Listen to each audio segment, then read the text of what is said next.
asked about that big transformation of Hopper physically from season 3 to season 4, and I just wanted to talk about kind of how I did it, and you know what parts of it are good and what parts of it are sort of Not terrible. normal, not normal. Yeah, not normal. Not Just normal. sort of an exacerbation of whatever psychopathy I have related to devotion to character. But yeah, I guess I guess I want to start off with I met this guy, David Higgins. I've worked with a lot of great trainers throughout the years. I've done a lot of different stuff. Don Saladino and Charles Cooperman and a bunch of different guys who have I really liked. But then, I went through a phase where I was in a bad way physically. In 2019, we shot season 3, and that was I was big. I was a big guy, and then I had an Achilles tear, so I had some problems with my knees and with my big toe on my right foot and some hip stuff as well. So I was really messed up. And then I went to go do Black Widow that summer. And, the great thing about that character is that he was big and, supposed to be out of shape and busted up, which was great. But I started doing some of the physical stuff, like even just there was a sequence in a prison where I'm running. Spoiler alert, if you haven't seen Black Widow, there's a sequence in a prison where I'm running around, and even me just running, like I was just busted and in That was pain. when we met. Yes, exactly. So I was in pain a lot from my hip and I just thought I was an old guy. I'm like 40. I was 45 at the time, and 44 at the time, and I thought it was just over.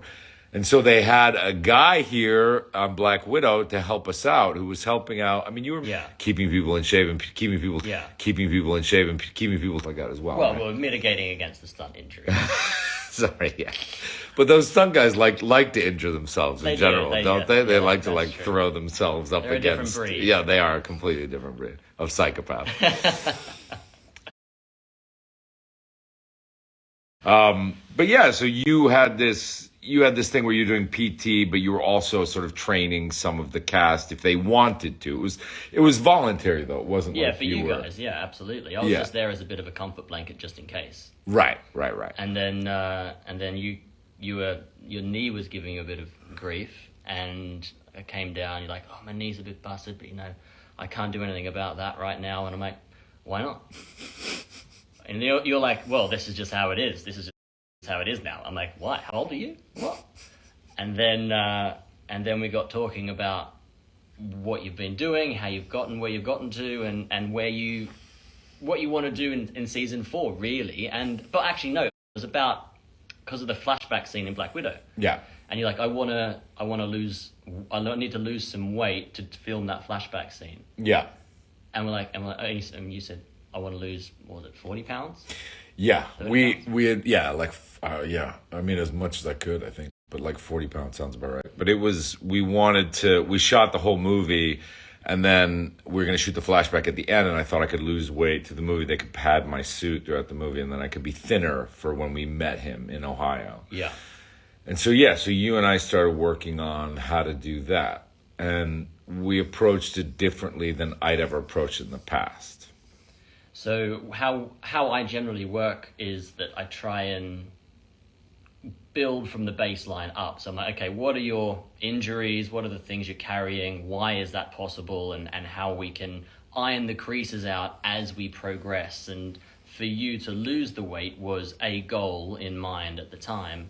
But equally in my head, I'm like, okay, I've got to sprinkle in what you need, but also what you want. And that's the kind of nuance as a PT goes, is that I got to give you what you want, but also got to give you what you need so I can get you to where I need you to get to eventually.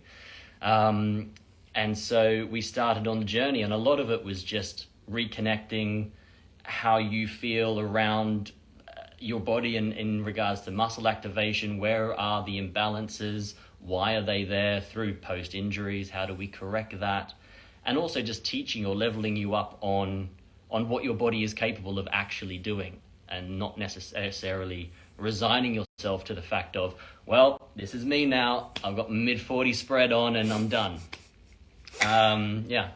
Yeah, I mean, it was, I think that was the thing that there's like several things that we can talk about related to this transformation, related to the whole thing. And one of them is, there's a component that I think is there's sort of three. There's like health, and then there's like aesthetics, like how you look, and then there's like how you feel. And I think sometimes those are the same and sometimes they're very different. But I think in terms of what I had to do, I've tried various things in the past and they've been sort of ineffective or short-lived because of how I felt, I think.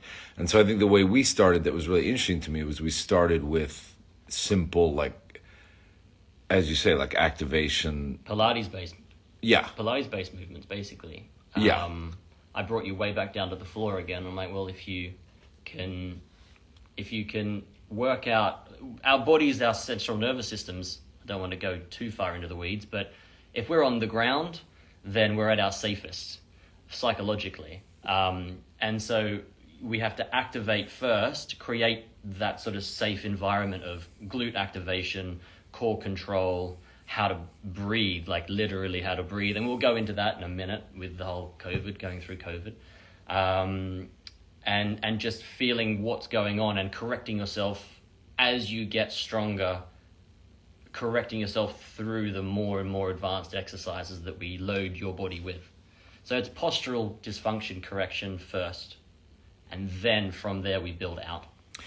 Yeah, and what action nonsense. I'm intelligent. But what it looks, I know guys who use fancy terms. I don't know what they're talking about.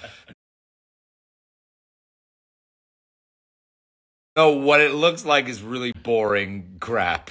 Like a lot of like lying on the floor and like having your knees do this like a clam and stuff. And we did that for like a couple weeks really. And also with some muscle release, like you'd sort of dig into areas of my body that weren't. Foam rolling a lot. Yeah, we're just getting on a foam roller and rolling back and forth, like simple stuff that I didn't think was, I didn't know what it was doing basically, but it did really add up. And I think, they talk about it like they talk about consistency and they talk about but it was the simple things that I continue to do that make a difference. Like those little Pilates movements were so vital, and they fixed my knee and they fixed my toe, my ankle, my hip and everything so I could move. And then once I could do that, we could really start, doing more complicated stuff. But we did that we did the exercise stuff. But then the other thing you introduced me to, which is, it's kind of the big fad diet of the moment, but it really did work for me, was this intermittent fasting concept. Which is basically, I don't know if I'm sure a lot of you guys have heard about this, but it's basically like just being hungry. I mean, I think that the funny thing about losing a lot of weight is everybody's trying to figure out these how do I do it? Protein or this, all these very complicated equations. And maybe for guys who are at the high levels of fitnessy regimes in terms of what their bodies can do, maybe that is it. But for me, man, it was just not eating a lot of food and just being sort of hungry. It was gradual. It was gradual, to be fair. No, that's true. No, that's true. And when we started, I mean, the intermittent fasting thing is you do a window of time when you eat and then a larger window when you don't eat. So sometimes people do 10, 14. It's 10 hours of eating and then 14 hours of not eating, and then you gradually, when you get more comfortable with it, you pull that back into 10 right. to 8 hours without eating, say 9 to 5 or whatever that is. Right. And then you bring it back. So how I usually approach it is, are you a breakfast person or are you a dinner person?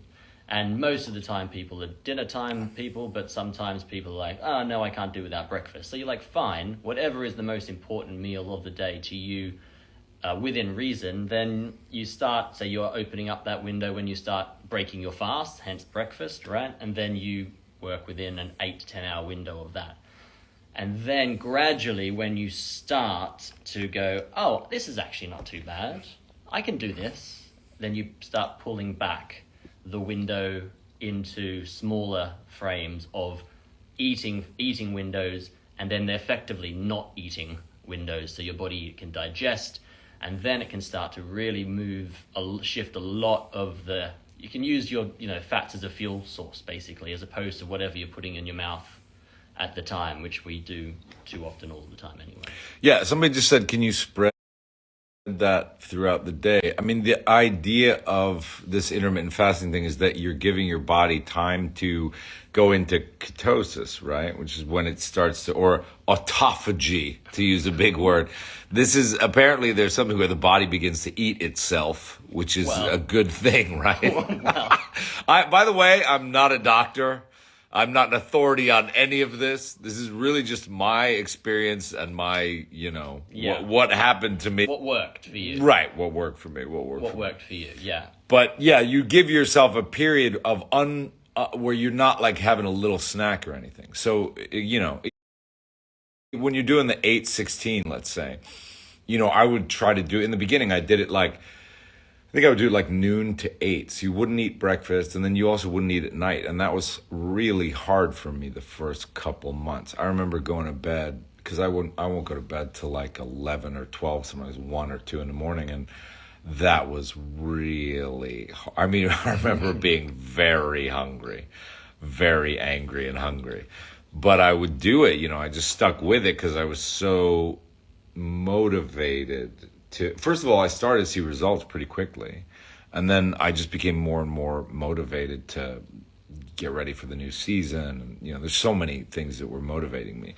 And once you push through, it starts to get like, not easy, but it just gets something that you kind of understand in a certain way, right? Like you get used to it. Yes. You get used to the hunger feeling. Yes. Basically. Yeah. And then you have that weird control thing that you sort of wrestle with. That's where I find it most difficult, because when you break the fast, you've got to be okay with it. Psychologically, you've got to be okay with it. Yes. Because you go, oh, hang on, if I just push it another hour, or another hour, or another hour, then it goes into, actually, you know what, this is not healthy. So that's why you put in those hard and fast window rules of, I know I'm okay, I can eat, and I can stop between these two periods of time. And that just gives us a little bit more, it's like bumper bowling, I think. It's like, okay, keeps us on the straight and narrow. Yeah, yeah. And you don't want your body to be too starved. I mean, there are theories about like starvation, like where you'll start to retain various, or you just get your metabolism all messed up. Yeah. Again, I'm not a doctor. But I do, it was, it also made sense. Once you start to get into it, like now when I will eat very late at night, it feels weird, actually. My digestive system doesn't want it. Like it likes to eat sort of during the day in this 6 or 8 hour window. It doesn't like getting something right when I wake up or right when I go to bed. Those were just habits, and like any other habit, they can be broken and changed. Yeah, exactly. So I'm a big believer in it, obviously, simply because it just cuts out all the what you can eat, what you should eat, what you shouldn't eat, all those sort of crazy. I mean, within reason, obviously, what you should and shouldn't eat. But intermittent fasting just kind of cuts it super easy. It's like, I'm going to eat between X and Y. And then that's good. And then I can start to tweak that a little bit with regards to, when I had that custard pie, I didn't feel all that good, or I felt a bit lethargic. Maybe I should not have too much dairy. Or meat, for example, is a perfect example. Yeah. Because when we got down to the real pointy end of things, shall we say, what you guys are seeing on camera, on the TV, it literally all David was eating was, do you want to tell everybody? It's a long list. I was eating, like bits of salad, and then I think Millie let me add some Greek yogurt, different Millie from the training here.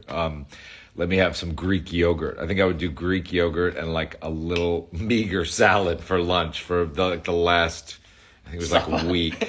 Yeah, it was pretty brutal. But yeah, it was, because a lot of people you've asked, you guys sent a lot of questions, and I want to try to get to some of these questions. But basically, a lot of you asked, like, what did you do, calorie restriction, or do you cook, things like that. And like, I don't cook, and I don't know how to eat well, or like really. All I can say is you can do better in terms of like choosing vegetables. That was like, one of the things I got sort of good at when I would go out and find something or order something. And then the other thing was the time restricted eating. So it really did make a difference to say, look, you only have eight. Oh geez, are people honestly having trouble hearing this? I'm worried. I'm worried that I'm covering the microphone. The time restrictive eating let me not have to worry so much about like what I was eating. It was more just the how, and that just much better for my lifestyle, because I like don't cook, and all these guys in fitness things who talk about like, oh, you gotta like steam, just chicken breast and steam vegetables, and then like a little bit of rice. It's just not my vibe. Like the weight came off pretty easily. They wanted to get rid of it. Yeah, but even in the beginning, I was eating like pancakes and pizza during my like 8-hour window, and my body was like, yeah, all right, as long as it's 8 hours, It's like still we'll get rid of some of this. And then, as I say, like we started to do a lot of like, our primary core stuff was like Pilates type movements.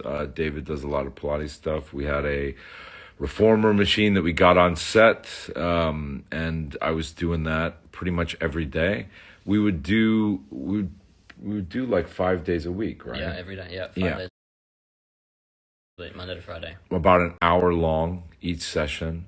And so it was really from like June till end of August or September when I lost like the majority of the weight. I lost like 40, 50 pounds. And it just really it was hard. Like it was hunger, but it did melt off. And then it was really the last. Well, then we had Christmas, right? And but you were pretty good. Because I Yeah, remember I was you went to like pretty the SAG Awards and you busted out that suit and you just looked sharp. Yeah, I Do you was remember pretty that? good. Yeah. Yeah, that was pretty good. And then I'm like, okay, good. And then he's COVID not. hit in March. Right, but I had started Lithuania. filming. Yeah, I went to Lithuania and started filming. Just before COVID hit. Yeah. And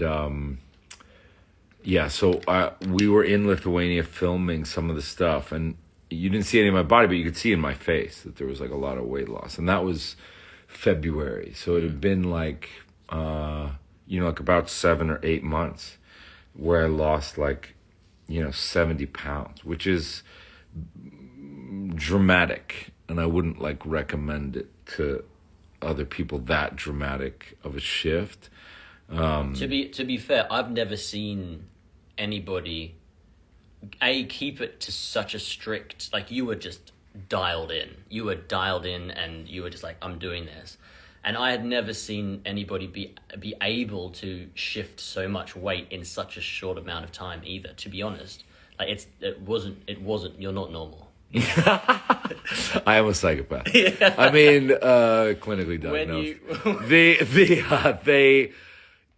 I mean, I do have something where there were some couple questions people asked me, like, what's your motivation? What keeps your motivation? I mean, I'm lucky in terms of, because I do kind of want to hear from you guys eventually too. I'm hoping maybe we could, get some of your requests in, and I know a lot of them are just going to be people going like, talking about Jopper or something. But I actually do want to hear maybe from some people who, struggle with this stuff, because I've always struggled with it my whole life. And the biggest motivator that I had were like, I knew that millions of people were going to watch me play a part in season 4, and I wanted that to be believable. So I had a timer on it. I mean, I knew when we were going to shoot, and I had millions of viewers and fans as my motivation. So that makes it a lot easier to be just dedicated and really, That's the reason why. I think a lot of people, majority of people who don't do your job, that if you don't have a strong reason as to why to do it, then it's never going to get off the ground at all, Yeah. But anyway, yeah. So we did a bunch of Pilates stuff, and then we were doing Pilates type stuff when I got into Lithuania and that first thing. Then we shut down for COVID, and then it was about a year before I went back to film again. I knew that I was coming back in January of 2021 to do. And to do, it was a scene that we trained for. It was really that scene where, he gets undressed with Joyce was really the majority of what the work we wanted to do, because we wanted to show this, when I took my shirt off, I wanted to reveal this body that had been like hardened by this prison, a guy that was more brutal, but that also was thinner and had not been eating as well. And so we really talked about crafting this like lean. Yeah, boxing kind of. You wanted to, let's do it. And you're like, really? Yeah, I know. You're like, really? I know. Like, yeah. Well, it's not my general. I mean, I'm a bear, like bull of a physique, big, like Irish, whatever, barrel chested, American cheese eating boy. So, the idea that I would get down to some lean, like light heavyweight, it was insane to me. I've never been that. I think I was that way when I was like 12, and then I hit 200 pounds at around 13 and a half, and it's been up ever since. So yeah, it was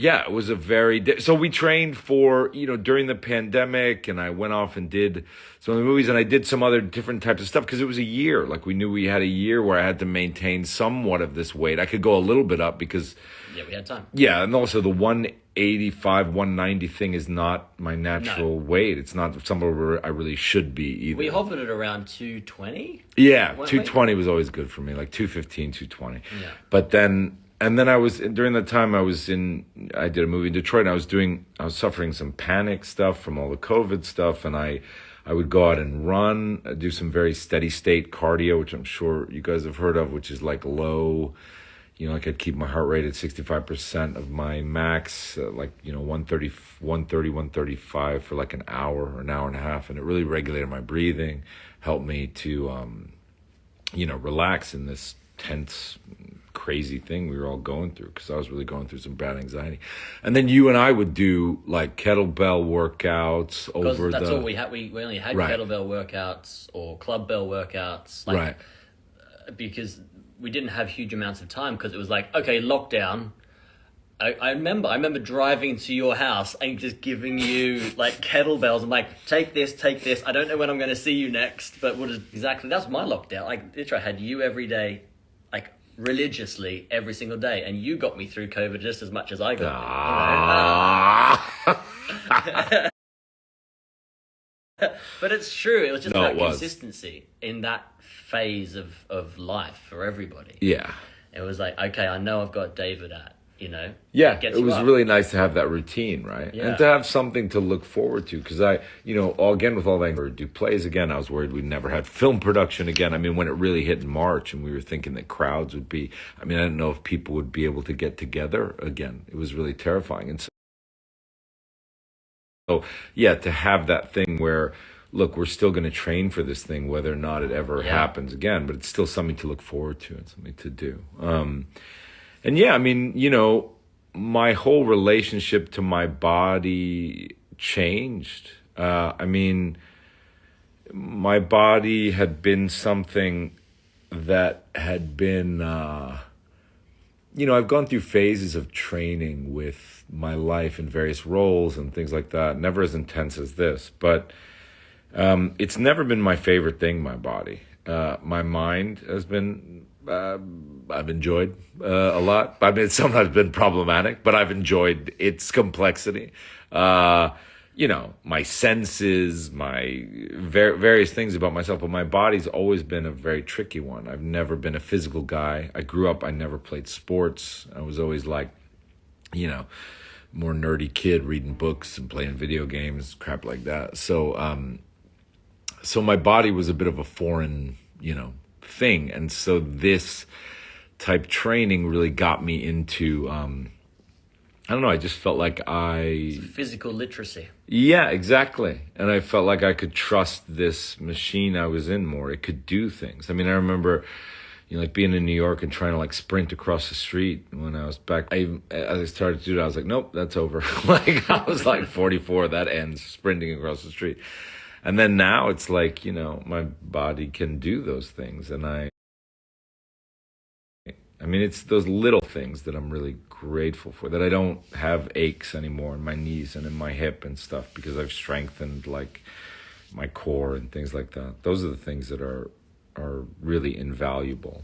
I do find that this industry specifically, maybe I'm totally generalizing here and I don't mean to, but I find that everyone assumes that it's just a straight run, whether it's losing weight straight down from top to bottom or gaining size from bottom up. Like they're these sort of linear, sort of these lines, I suppose, that everyone assumes that this is just the path I'm going to take if I do X or Y. But it's so undulating that, you go up and you go down, you go up and you go down. It's almost like our moods of the day, and to assume that your physical transformation or the time that you go through, we always totally overestimate what we can do in a month and totally underestimate what we can do in an entire year, as a general statement.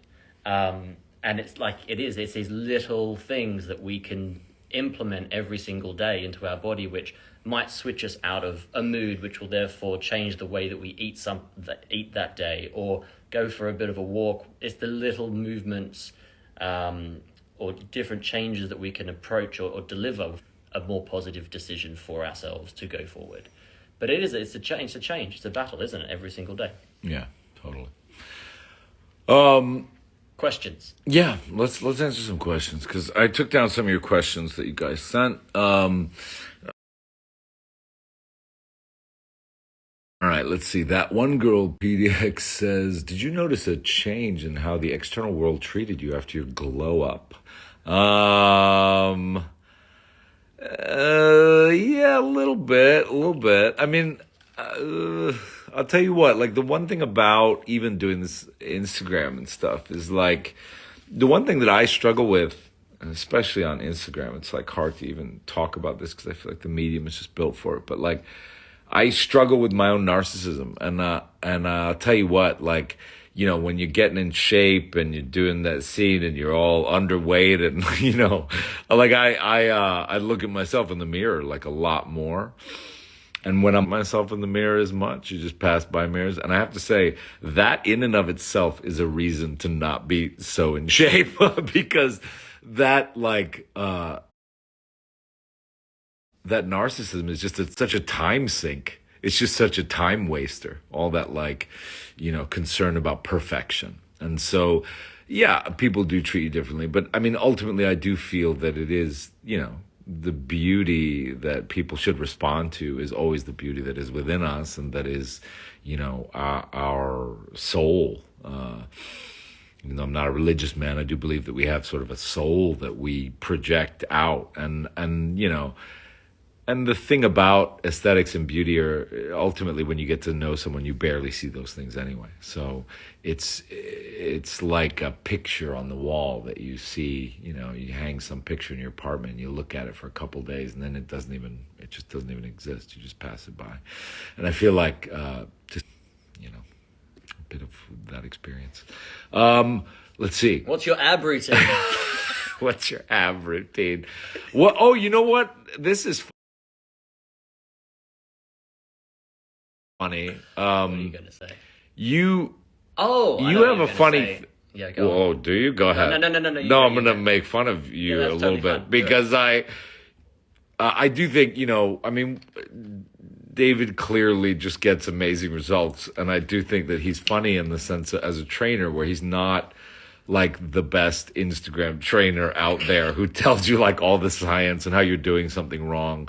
Like, one of the things I really liked about this training from him was, a lot of times when I work with trainers, you do something and you'd be like, ow, like, I don't know if that's quite right. And he'd be like, you'll get used to it. Like, there was a bit of a joie de vivre, or like I told him about my friends that were doing things and I was like, they're doing it wrong. And he was like, Yeah, they'll learn. Like there's a bit of a sportsman-like joie de vivre in terms of working out, and I don't, it's not that you don't know all this science, but I think that something is better than nothing, right? Like, and just this idea you don't have to do it perfectly. You don't have to be training the most scientifically. And, there's all this argument around exercise where people will tell you, like, this is the way you're supposed to do it. And if you're not doing this way, you're doing it wrong. And so I do think that we do something. Apparently, you're not supposed to do crunches anymore. Or foam rolling. Yeah, you're not supposed to do foam rolling. We do both. You're not supposed to do crunches at all. David's ab routine with me sometimes as well. We do like 1,000, right? We do 1,000. We like do 200 crunches. 5 times. 5 times. Yeah. That's really a shitty day. Have you come to have a better relationship with your body after this process? Yes, absolutely. Your favorite exercise or movement when training or working out? What's my favorite exercise? I'll put up a video. Okay. Actually, I'm gonna do that. Check out. It better not be with me in it. This is what I think your favorite is. Okay. Were you still working out during the shooting of Stranger Things? I was still working out during the shooting of Stranger Things. In fact, we had a gym. Yeah, we had a little gym in the Lithuanian hotel I was staying at, and I would go down there at 5 a.m, and there was cold. Another trainer who came with us. David was there for some of it, and then another trainer called Millie who came with us, and we would sit there with bands and kettlebells at like 5 a.m. before I'd go to set, and then I would go to set, and I wouldn't eat all day except little strands of salad. It was particularly brutal, that Lithuania. And then I'd run all day in the snow in bare feet. Some of it was actually bare feet. Those little booty things that were carved like feet, I only wore like twice. Don't let Netflix tell you any different. Did you ever feel drained? Says your mate Nick. Yes, I did feel. You were pretty knackered. Yes. Ooh, let's see what.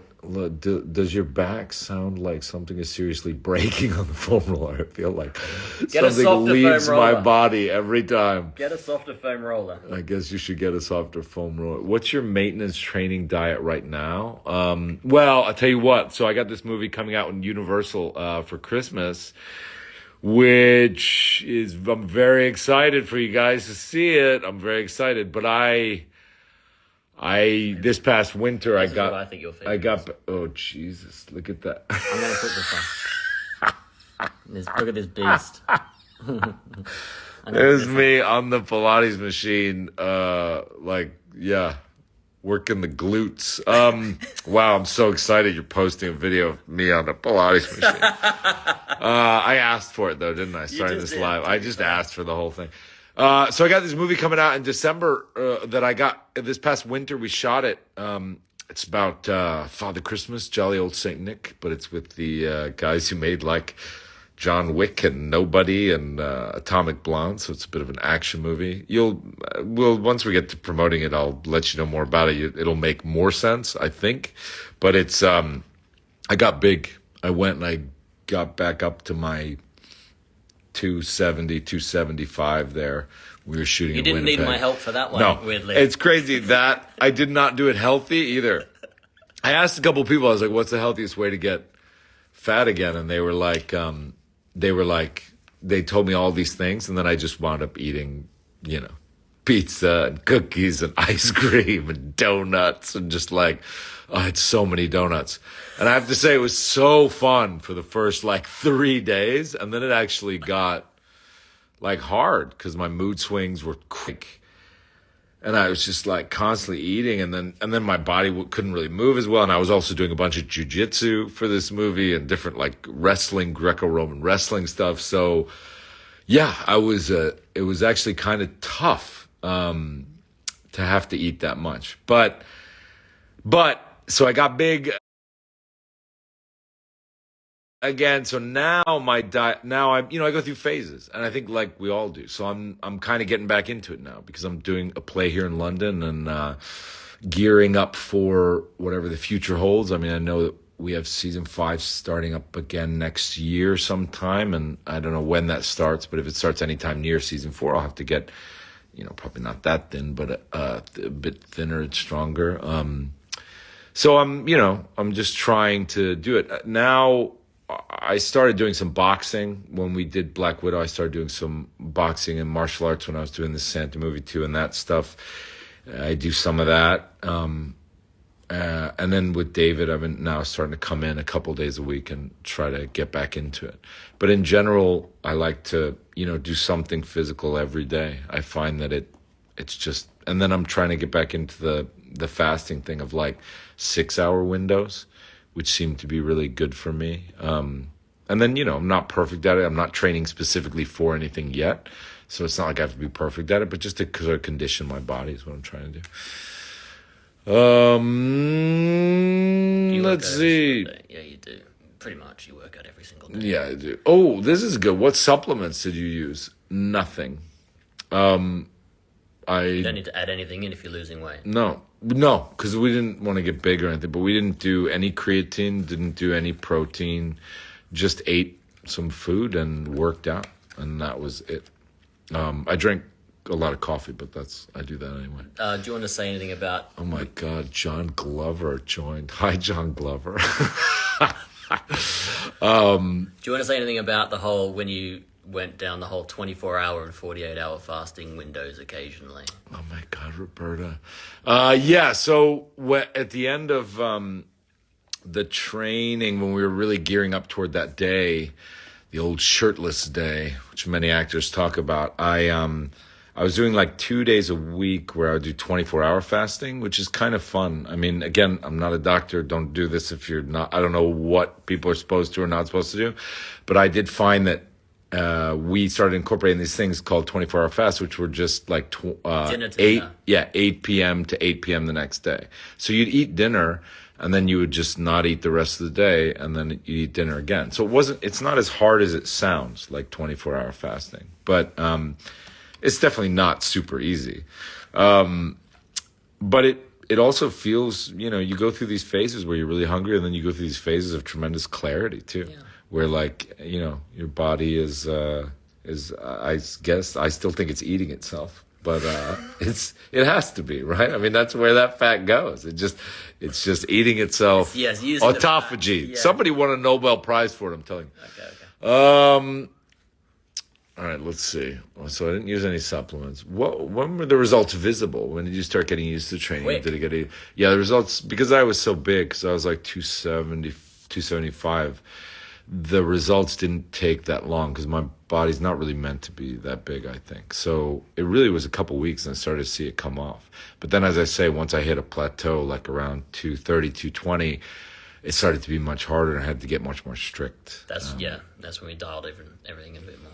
Calipel, what helped you stay motivated? I mean, truly, like all of you and the show itself. Like, I love this show, Stranger Things. I mean, I love all the work I do, but I really wanted you to see a different side of Hopper. I wanted Hopper to go through tremendous change, and I wanted him to become this, crazy warrior. Your enjoyment of the show that motivated me, and so it was fairly easy. So it's all your fault. Yeah, it's all your fault. Did it make you love the gym? Kind of. Oh, really? I mean, I tell you what, I hated it for the first 2 months straight. Like every day I would come in. Moaning. There's I had a to change the question. There's a picture on that thing of me, but I did. Yeah, I hated it. And I hated you specifically. I was really mad at you. You would come by and I would just Say, hey, David. I would just personally get very mad at you for no reason. Just angry. There was so many interesting things about that. Like, I remember too, even when physically, like, you would do some massage and some release work on me. And I remember, I forget who it was, but it might have been you or one of the other trainers. Like, there was I've always had like love handles and stuff, and somebody like started to go in there to try to release something in my low back. And I remember being so uptight about it. Like, there was so much shame around, the weight in my body, and just, and it would come out as anger and different things. Like, it was just really hard to get started. And then about 2 months in, something clicked where I would miss it if we missed a day or something, and I would come, like, try to find you. Which made me even madder at you that I had developed a dependence on this asshole. Okay. Did it make you love the gym? Can you go more into how they fatten you up as you film flashbacks? Yeah, yeah. So the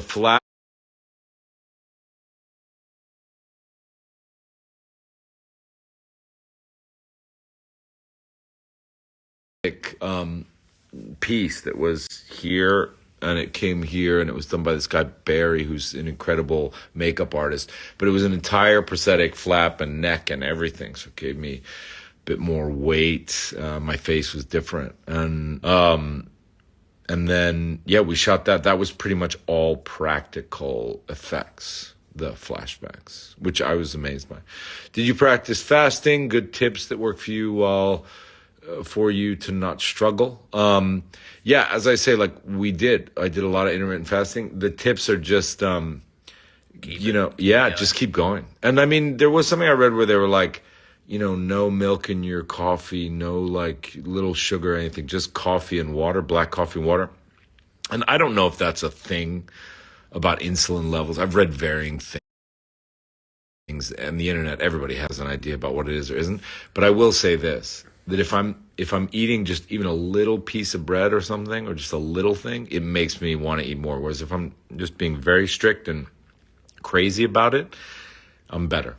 So I wouldn't do, the tip for me would be, if you're going to do a fast, do it as clean as you can. Don't do anything. Just do coffee and water, black coffee and water. Did you take testosterone boosters during training? No, diet and exercise only. No Never. Testosterone boosters. No. Does having bipolar make your job difficult anyway? I also have it. Yeah. I've had to do, it makes my job more difficult, my neuroatypicality, but also, as I say, it makes it also somewhat easier. And my job itself is enhanced by it, and it frees me by doing what I do. I am a natural psychopath, as I say. And so therefore, doing things like losing 70 pounds in a couple months is like, for the normal person might not be, but for a crazy person like myself, it's maybe comes easier. But there's something about that single-minded focus where, there's something about mental illness where people want to think it's an illness, but I do think your gifts and your, sicknesses or whatever sometimes are inextricably linked, and be careful the demons which you cast out, because they may be the best things about you. That was like a Nietzsche thing. On that, I agree. How did you, when you did sort of start losing the weight from being really heavy, did that affect your mental health in any way? In terms of clarity, in terms of focus, in terms of sort of not being so up and down? I mean, I'll tell you what, there were good days and there were bad days, and especially in the beginning, the withdrawals? Yeah, there were some really tough days where things would affect me, and the hunger would affect me very deeply. And then there would be a clarity as well. And I do find now that I feel much more regulated, and I think that's as a result of eating a lot of sugar and stuff, and I do think that affects your mental health. I mean, it affects your mood, right? Yeah. So you're eating, sugar all day, and you're just crashing and going up and down and up and down. And I did find that the transition to a healthier diet is hard, and it makes you want to stop. But once you do transition, like a couple months in, I started to feel the benefits of like a steadier mindset. Your cholesterol levels significantly dropped. Remember that? Yeah. You came in, you were almost diabetic. Yeah, I was dead. I was like a week away from death. If you looked at my blood or the ability to flex my knees, you would see that I was practically dead. And then we fixed a lot of stuff. I mean, I will say this is amazing about the whole experience was, and just by, you can check out David's book too, but just by simple exercises, you can find them online too, by simple Pilates type exercises. I really thought I needed surgery on my knees. Like I thought I needed a new knee. And we did these Pilates based exercises for like 2 months, and my knee can move in all kinds of different directions now, and there was no need for surgery. So there's a lot of benefit to sticking with consistently some small changes. And a lot of things that can go away without drastic medical attention. Yeah. I believe that about physical health and mental health to a certain degree. Okay, let's see. How many kg did you lose to perform in season 4? I remember I took a picture of the scale. I don't have it right now. It was 87.8 kg at the end, which is like, yeah, what is it, like 180 something? And then, but normally, I don't know, I think last time I was at my doctor, I was like well, this was a while ago, but at the beginning it was like 87 kg in pounds. 87. Is 191 pounds. Yeah, 191 pounds, yeah. That's how much you weighed. How much I weighed at the end. Yeah. Favorite cigar brand? I like a lot of them. Oh, somebody did ask if I stopped smoking. Yeah, I stopped smoking like 5 years ago, before or during season 2 of the show. So I smoke herbal cigarettes. I occasionally will have a cigar, like once every couple months. What was your routine for toning the body after losing weight? It was sort of a process. Yeah. There were some questions that people had about like loose skin. And here's my bullshit. This is my bullshit internet thing that I read that I think is true, which I have no basis in fact about, is that I heard that with fasting and autophagy, which is my favorite word, I don't really know, but I know somebody won a Nobel Prize for it, like in 2015. I tried to listen to the TED Talk and I couldn't be bothered. But apparently if you're doing fasting where you're in ketosis for like 16, 18 hours, and then you're eating a lot of food, you're eating a significant amount of calories, and then you're in ketosis again. Apparently, you have less loose skin because, I don't know, as opposed to simple caloric restriction throughout the day. That's what I read on the internet. I will not stand behind that anyway. But I will say I didn't seem to have that many problems. I honestly think that's just luck. I think that's do you just think you, so? Other people don't. Yeah. I mean, I still have a little bit of a, you can even see in the show, I got a little bit of a kangaroo pouch, which is my badge of honor. I mean, I like to carry around my little kangaroo Joey. children somewhere. Joey. They call him Joey. Ask the Australian. All right. Let's see what we got. Do you prefer your body before or after transformation? That's really interesting. I mean, I like it both. There's a certain, power and fierceness in that thin, lithe body. And then there's a certain luxurious, fun quality to people that are bigger, myself when I'm bigger, and like a certain jolly, Santa Claus vibe from that guy. But I mean, one of the things that I like about being an actor is that I get to be different people and that I get to wear different skins. And so that's like, I don't know what I prefer. It depends on the day. Let's see. Did you do anything to minimize damage because the big swings can be hard on your health? Not really. I mean, we try to do it healthy in the best way we could. I do know it's not great to go back and forth. My doctor was not happy that I went back up for Santa Claus. I don't know if I'll be able to do it too much more in the future. I have to start to balance these things because I am, not 15 years old or whatever. So, yeah, we'll see. I mean, again, I'm devoted to the job and I'm willing to take risks for it. Like anyone who does a job that they love, there's risk inherent in all of our jobs. You mentioned you stopped eating on set. Was it hard to film rigorous action / kissing sequences? Everyone's obsessed with the whole kissing. I know. Was it hard for when I wasn't eating to film rigorous kissing sequences? Did you survive? I survived. I made it back. Yeah, but the whole experience was very hard because a lot of things. There's a lot of downtime on set, and you're just trying to you just eat whatever crap at the craft services table and talk to people and stuff. And it was having to be very strict. It was difficult. I had to be really strict, really focused. It was a hard shoot. What was the family and friends question? What was that? What's that? What about family and friends? What role do they play in losing weight? Oh my God. That's a good question. Yeah, so much. I mean, I'll tell you what, my wife is extremely supportive and terrific, but here's the problem with family is that you like to get together and like enjoy each other or try to enjoy each other. And one of those things becomes like, my stepdaughters love to bake cakes. And like when I'm training or doing something psychopathic, like in Lithuania, I like just will clear the apartment or the hotel room out of food or anything. I'll just live like a monk. And then a table, it's like, of course I'm going to go over and have 8 slices of that cake every day tonight. That was a cake. I had 3 slices. I know. I It was like the confessional. First of all, I do not understand how people let a cake just sit there without every time passing by it and peeling off just a little bit. You know what's so funny is I keep taking little slices and thinking that they don't add up to an enormous slice, but they don't. If there's 20 slices true. that are very tiny, they don't add up. They basically subtract each other. You know what's a good way to lose weight too is to take like a big old slice of cake and then to eat it, but then leave like this much and be like, "Oh, I'm so full. I couldn't possibly." Exactly.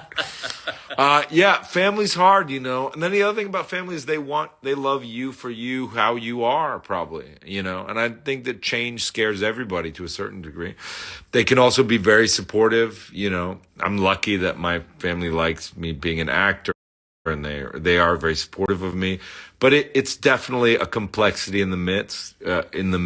So yeah, it's definitely makes things more complex. Couple more. Yeah, a couple more. Okay. Oh, have we really? Yeah. Oh my God, it's 5 p.m. Yeah, we gotta go. Yeah, okay, we gotta got work to do. I know, I got work to do.